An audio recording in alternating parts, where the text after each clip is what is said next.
Ito ang Malibig-Libig Falls sa Baylen, Cavite. Nasasakupan ng General Aguinaldo. Meron sila natatanging napakagandang waterfalls na bago kayo lumusong siguro aabot tayo ng 15 to 20 minutes bago natin marating yung pinaka-falls.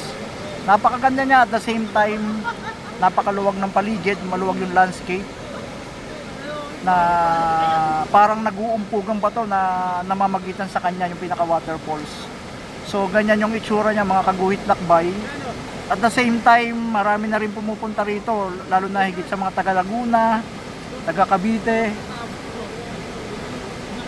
taga Batangas, at mga taga iba't ibang lalawigan na dumadayo rito sa Malibig-Libig Falls sa General Aguinaldo. So pinaka nakakasakop dito ay ang Baylen, Cavite.